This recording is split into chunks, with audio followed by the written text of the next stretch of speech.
This mother loans her daughter money to buy a car, and 7 years later, There's something you're not telling me about this check and this story. When I get out the car, he told me I had a warrant, a bench warrant for my arrest. Well, I was staying in jail all night. I have 2 young other kids that see their mama get put in the police car. She bought my sister a car, she had bought my brothers a car, and I didn't understand why did I have to pay her back. She just the only one got a brand new car. I don't know of a parent who hasn't had a disrespectful teenager or a child. She's 30 years old. She's a mother with 3 kids. And you punch her in her face? plaintiff Natalie Ravel says she loaned her daughter $3,000 to buy a car, and now she won't pay her back. Defendant Kaniqua Tisha Whiteside says she doesn't owe because her mother bought cars for her other siblings. She is countersuing for medical bills incurred after she and her mother had a confrontation. Remain seated and come to order. Court is now in session. The Honorable Judge Faith Jenkins presiding.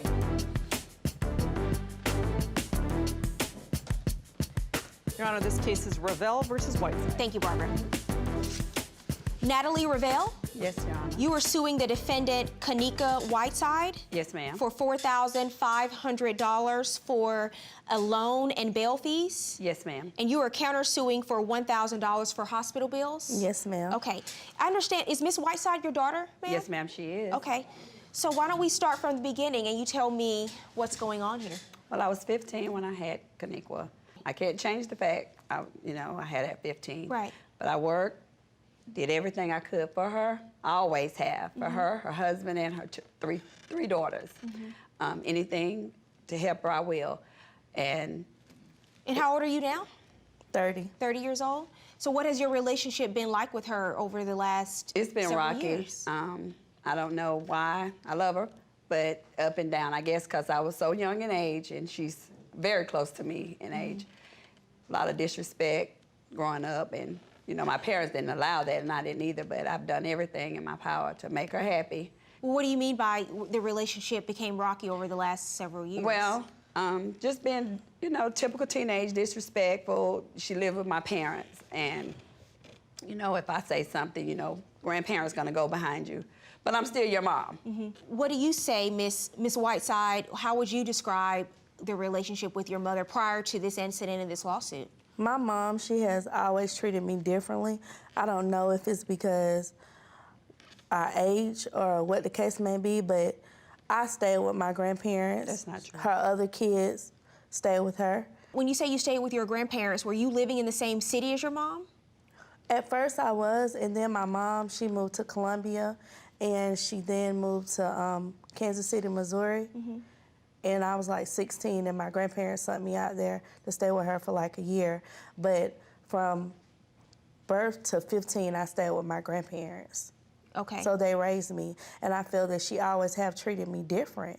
And she bought my sister a car, she had bought my brothers a car, and I didn't understand why did I have to pay her back. They didn't pay her back. And so you have other siblings that you say spent all of those years living in the house with your mom, but you lived with your grandparents? Yes, ma'am, my 2 brothers and my sister. Okay, are they older or younger than you? They're younger than me, I'm the oldest. Whenever you left, she stayed with Correct. your parents, Yes, and ma'am. you had other kids who stayed with you? Yes, ma'am. Okay. And when I lived in Kansas City with her, I ran away because I just felt like I was being mistreated. Like, me and my sister shared a room, and my sister didn't want to share a room with me anymore, so my mom moved me into the computer room. And it's like, whatever my brothers and sisters wanted, they got, but I had to work for it. I had to, she cleaned military houses, and I would have to go with her and clean the houses, but they could just ask for it and get it. Do you think that you made a difference between your kids, or do you not have any idea what she's talking about? I've never made a difference with any of them. Her and my daughter helped me clean those houses, and they were paid equally. Are you surprised to hear what she's saying today? No, she always say that. I went back to South Carolina to get her because her grade, she was in the 9th grade at 16, because my grandparents just letting her do what she wanted to do. I flew, got my daughter, brought her back. Within 9 months, she went from the 9th grade to 11th grader. I was harder on her, yes, because I wanted her to succeed. Coming up. I'm a nurse. Can I have anything on my record? My daughter that I co-signed for, gave this money to, told me a lie, and I'm in jail. Someone writes out a $3,000 check and it's not a good check based on my experience, they're going to try to find you and they're going to try to find you. 7 years. And they never served me anything. You were never contacted about No, it? ma'am. She still had the car. I'm thinking everything is fine.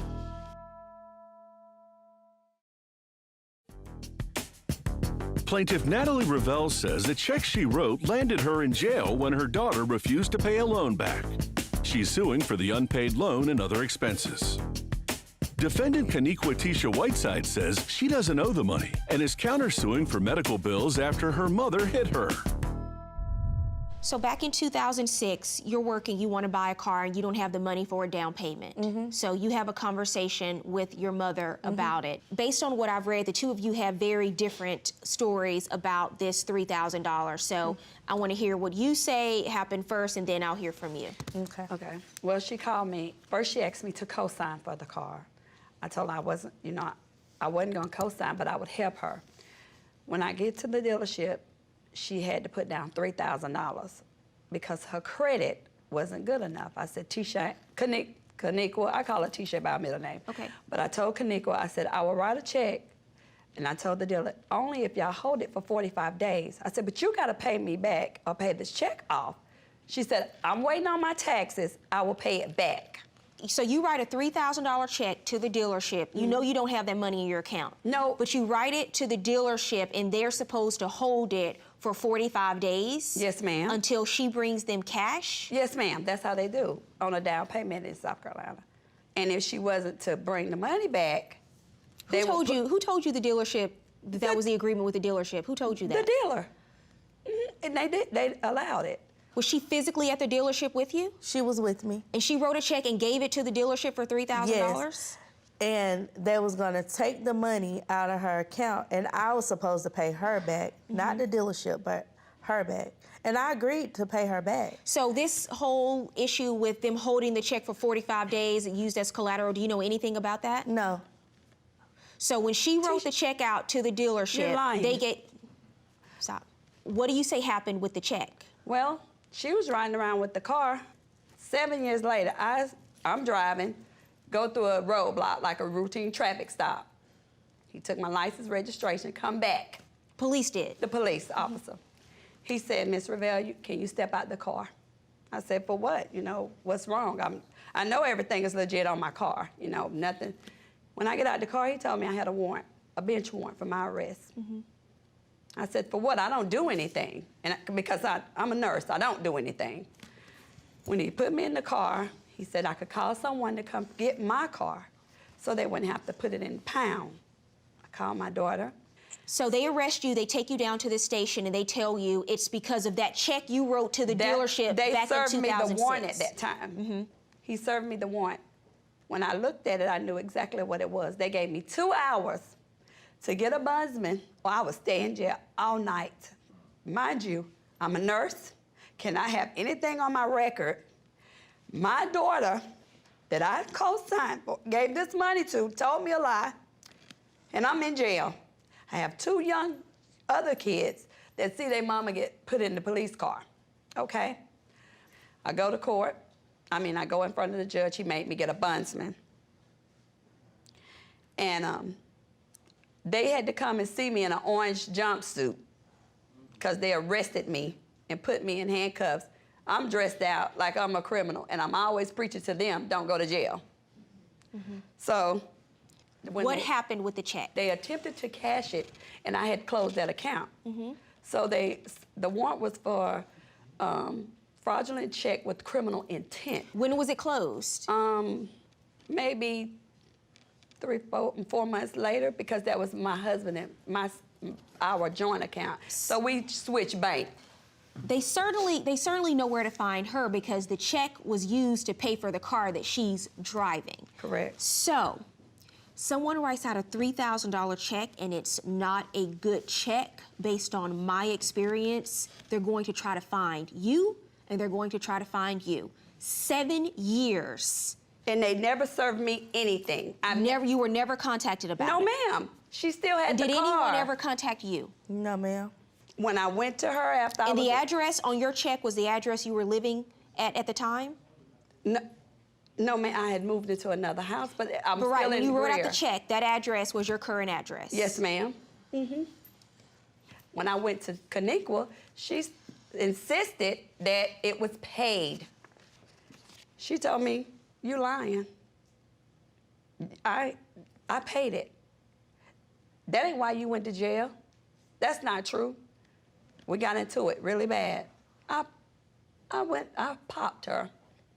I did. What do you mean by you popped her? I knocked the fire out of her because she was being disrespectful. Mind you, I just get out of jail.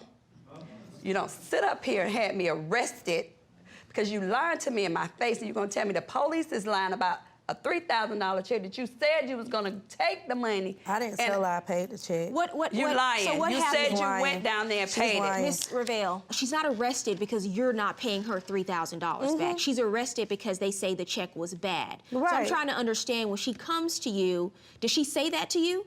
No, she said, Tisha, you said you was gonna pay the check. You said you was gonna pay me back. The check bounced and I went to jail for it. So I told you I'm not paying you that money back.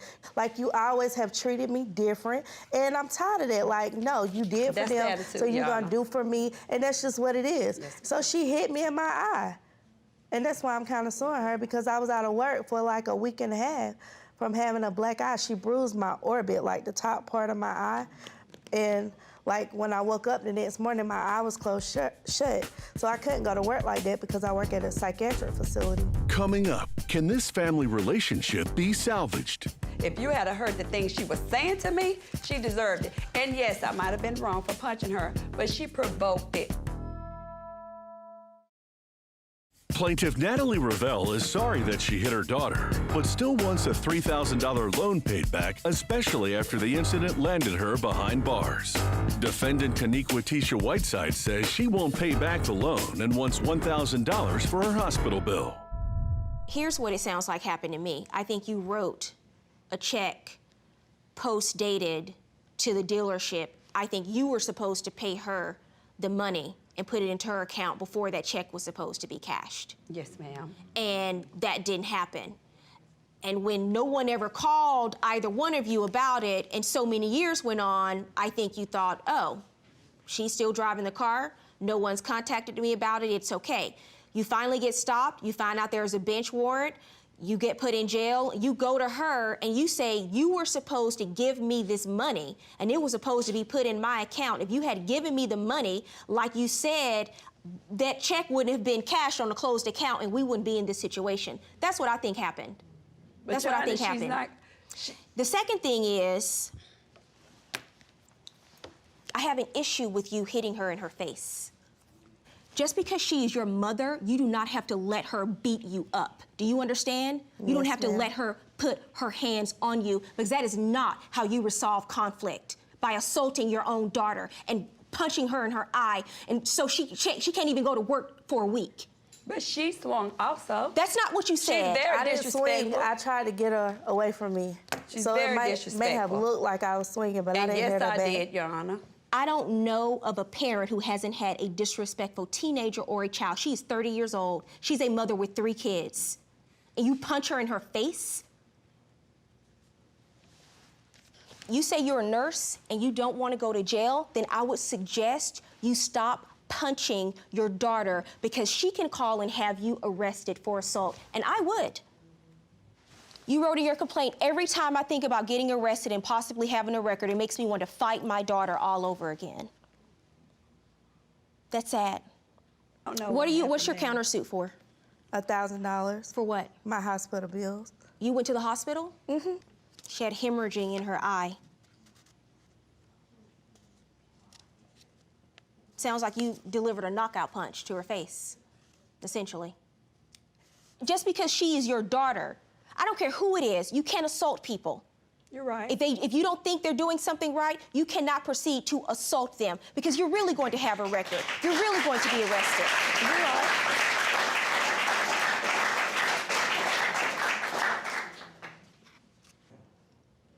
You nearly broke her eye socket.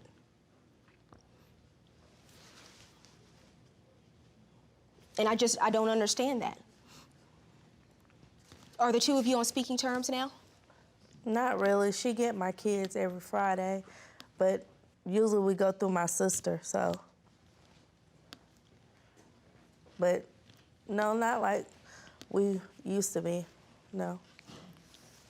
Like it's just been ongoing problems ever since I was a teenager. Tell her why, though. Because it doesn't matter what I do, it's not enough for you. That's not true. That's not true, It's Your Honor. never enough. Ever since she come, she told me before, you made me come to Missouri. This is what I told her. I made you come to Missouri because you're a felon in South Carolina. And your education means everything to me. What it appears happened, and I just want you have to, something else, there's something you're not telling me about this check and this story.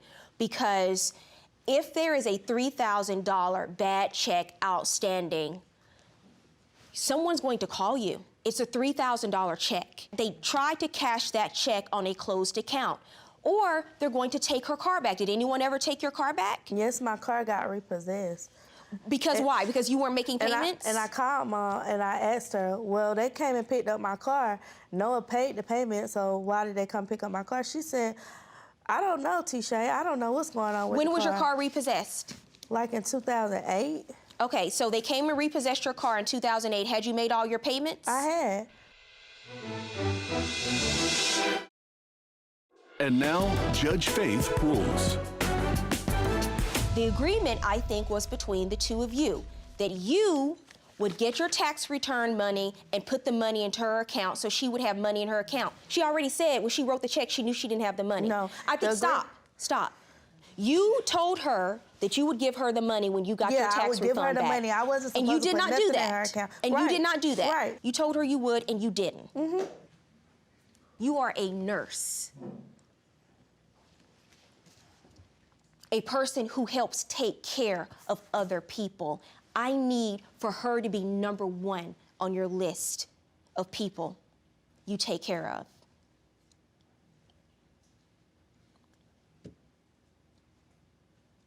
You love your daughter, right? More than anything. Yes, ma'am, I do. And you love your mom, right? Yes, ma'am. Okay. This is probably one of the saddest cases I've ever seen in my courtroom. Based on everything I've heard today in the testimony, however, I'm ordering you to pay your mother back the $3,000. You promised you would pay her. But I'm also ordering you, ma'am, to pay her $1,000 in medical bills that she sustained when you punched your daughter in her face. Judgment in this case for the plaintiff, $2,000. Good luck to both of you.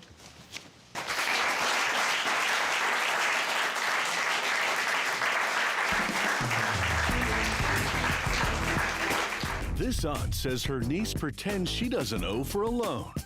It was her word, and she said, Auntie, you know, I'll pay you back. And this was her idea, so. Oh, no, but I can't wait to hear this one.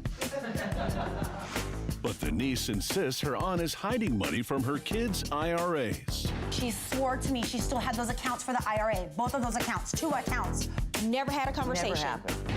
And Judge Faith has to make sense out of the stories she uncovered. The most important piece of evidence you say you don't have with you. She called me and asked me if she could borrow another $1,800. You can't think of a good answer. No, I can't think of a good answer. It was because I No, agreed how to her about you because just I start agreed to telling her. the truth and I am stop telling the thinking truth, so Your Honor. much. I am telling the truth. No, you're not. Plaintiff Janice Calhoun says she gave her niece a loan to get through hard times. She's suing for $3,200, the unpaid balance plus interest. Defendant Cheryl Soraka says she gave her aunt cash to open 2 IRAs and is countersuing for the $2,000 paid for the IRAs. Remain seated and come to order. Court is now in session. The Honorable Judge Faith Jenkins presiding.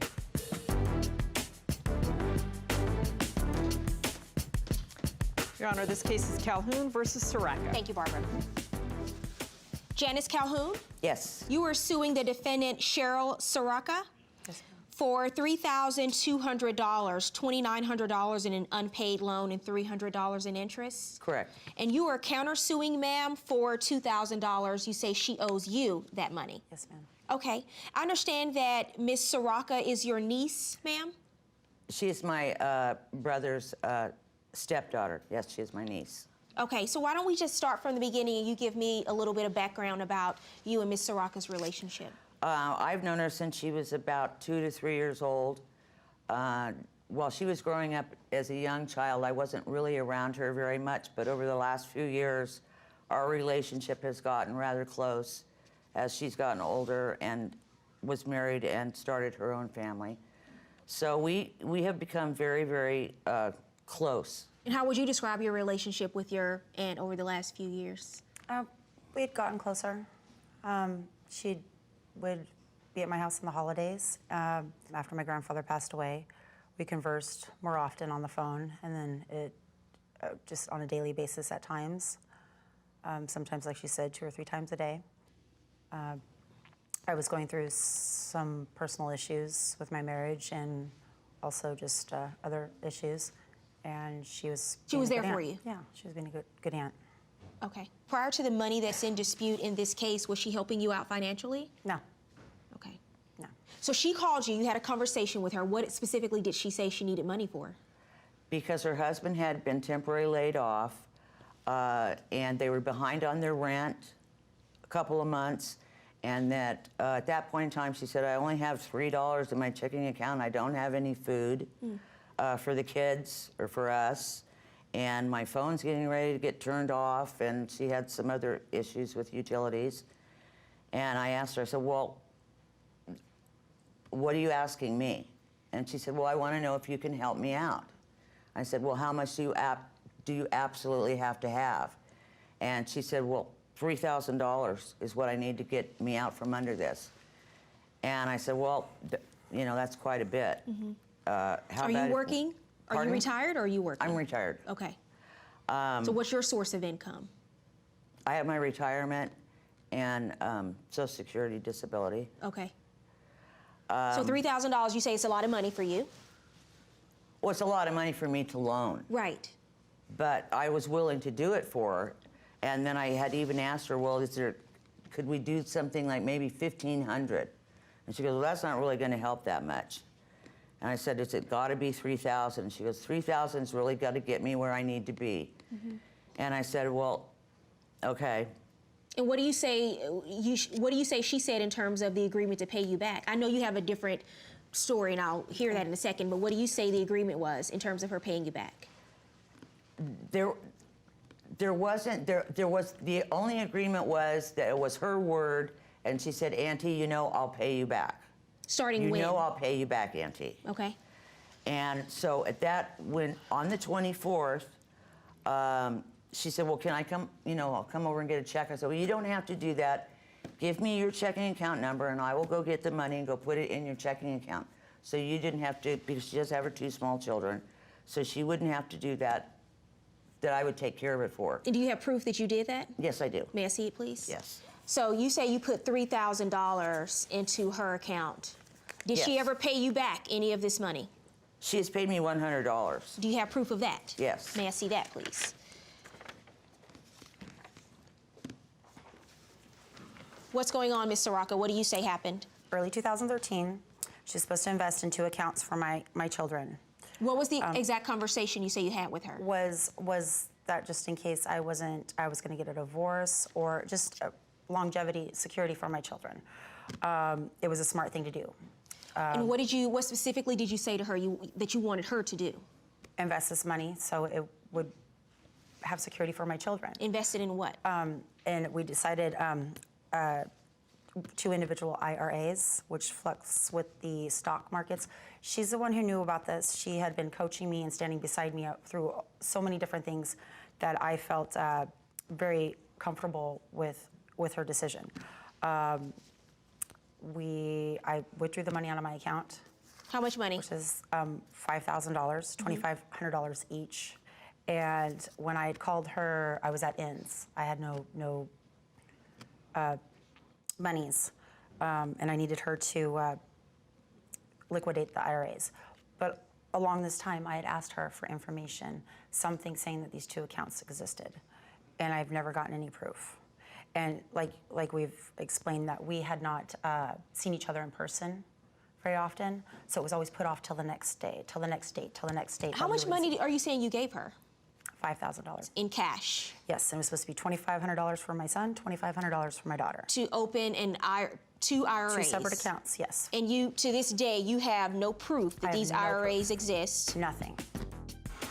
Coming up on Judge Faith, something's amiss about 2 missing IRAs. Why did you deposit $100 into her account? I need you to give me an answer that makes sense so I can believe it. Because she wanted to... You can't think of a good answer.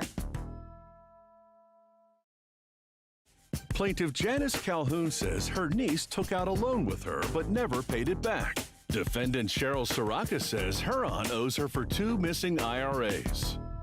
May I see your proof that you gave her the money? Yes.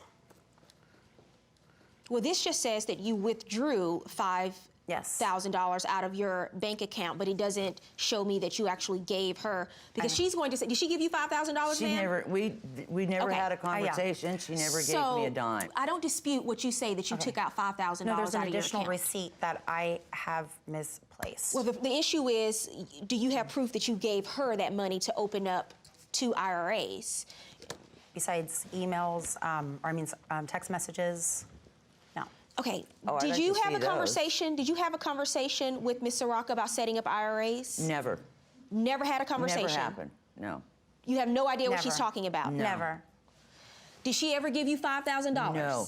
Okay. She's never given me a dime. So in a split second, she just drops $3,000 into my bank for no reason whatsoever. I'm going to figure that out. That's Okay, my job please to do, figure because- that out. But my question to you is, how many months go by before you have the conversation with her about $3,000? I have been repeatedly asking her. It wasn't about $3,000. It was liquidating the IRAs together. Because I Okay, was do you running out of have money. what did you communicate via text, email? Text, yes. Do you have the text I messages? have the text messages, her and I conversing about these 2 accounts. Can you and show me the text messages?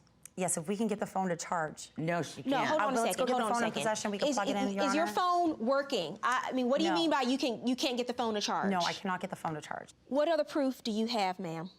I have proof. I want to find out about this IRA, because if you're telling the truth, all I want is evidence that that an IRA was set up, that you gave her $5,000, that this account IRAs, actually exists. You don't have an email forwarded to you from her? No. You don't She sent me have pictures of her dogs when I asked her for the information. Excuse me for interrupting. I apologize. But I have 2 emails with her Yorkies. I have this other. If you don't have evidence in court with you today, it doesn't exist to me. You understand? Honor, it doesn't exist. I did, and the phone is burnt out. If we could take a recess, if I could find somebody to replace that thing. I know, like I'm did. not taking a recess, because this is your opportunity now. You knew what you had to come into court and Yes, prove ma'am. today. Yes, ma'am. I should not have to take a recess for you to go and get your evidence off of your broken phone. The most important piece of evidence you say you don't have with you. To Correct. me, it does not exist. All Would right. you like my evidence?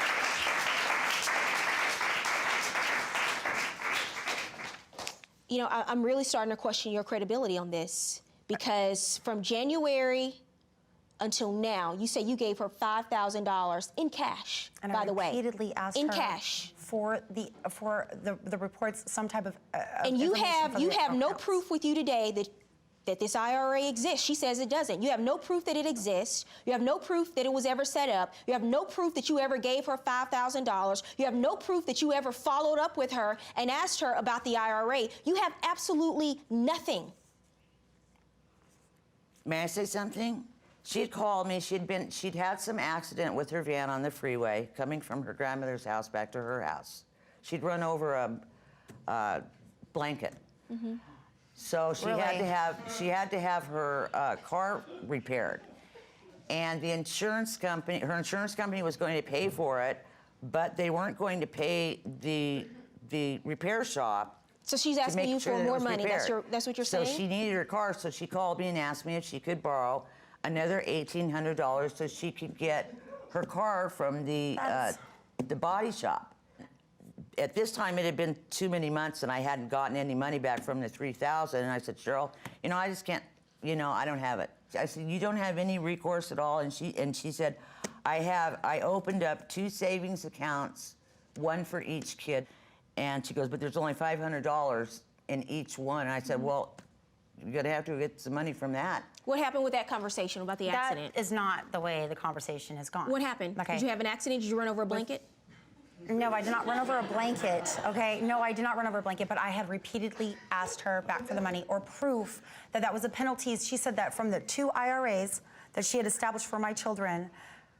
Can I just back up and just start over, please? No, I just want you to tell you're me. questioning my credibility, and it's No, ma'am. She's not doing anything to your credibility. No, I'm asking You're doing you. it to I don't yourself want you because. to question my credibility. Well, you don't have any proof. You don't have any proof. You're telling me $5,000 is a lot of money for most people. Most people don't give $5,000 in cash without having some kind of proof that they've given that money to someone, and you have a checking account. So there's no reason for you to not write out a check or get a money order. No, because she was. You want me to believe that you gave somebody cash for IRAs and you have no proof that they even exist? Yes, it was my aunt. And what happened with the accident? With the accident, I ran over it wasn't a blanket, it was a coil from a washer machine. And did you call and ask her for more money? No, You're saying it was the money. I needed the rest of my money. I needed some proof that there was accounts and that the penalties that when she liquidated the IRAs that I only got, she said that the most I would get was $1,700 out of each of the IRAs. So she dropped $3,000 into my account, boom, like that. You're saying that you never had a conversation with her about IRAs. Where do you think this is? Where do you think this is coming from? Then Never. Is she just making this up? Yes. No, I'm not the one who drinks. She could do that, but she's the one who drinks. She's the one who drinks all day long and comes up with these things, and I can just go on and on and on about how many stories. Why did you deposit $100 into her account? What about the 3 checks that she has I'm of asking mine you a that's not question. cash? I'm asking you a question. Why did you deposit $100 into her account in May of this year?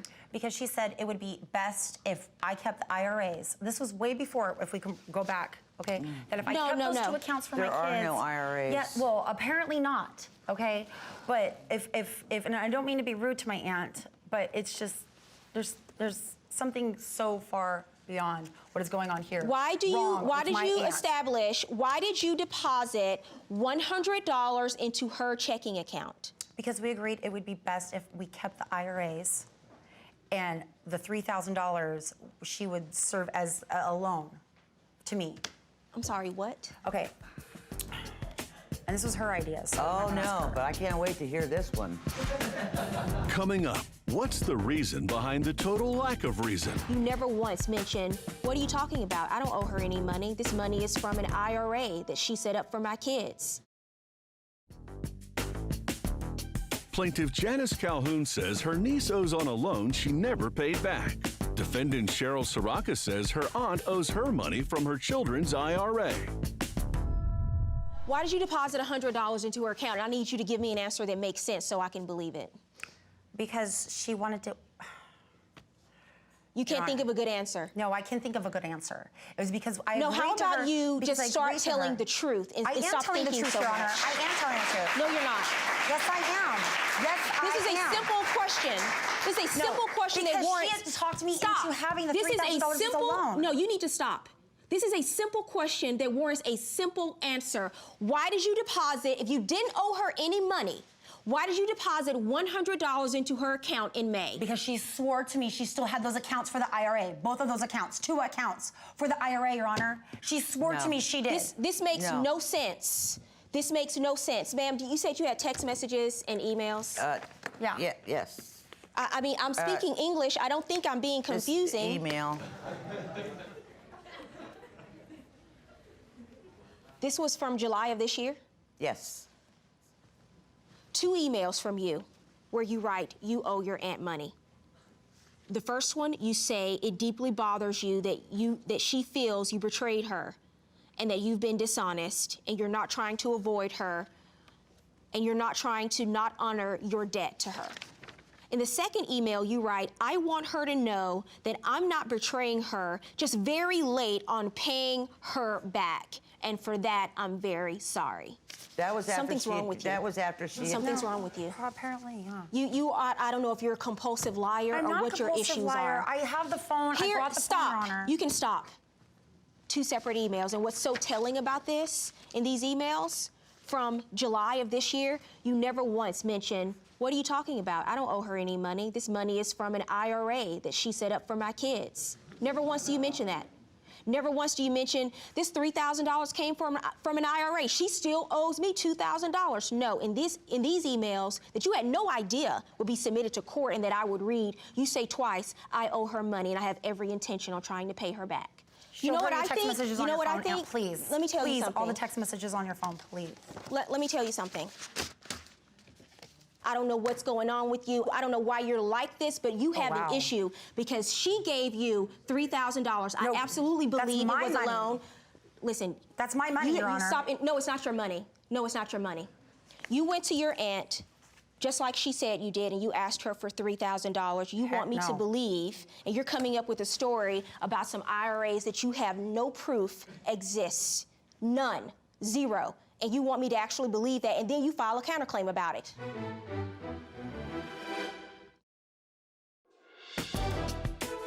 And now, Judge Faith rules. What gets me in this case the most is the fact that you sent emails saying that you owed her money, and then you deposited $100 in her account. Every time I ask you about it, you cannot even give me an answer that I can comprehend. Because you're trying to think too much, because you're trying to come up with stories instead of just telling the truth that you borrowed the money from your aunt when you needed the money. Wrong, You are in contempt of court. And you're going to pay her the $3,000 you owe her. Judgment for the plaintiff. Your case is dismissed.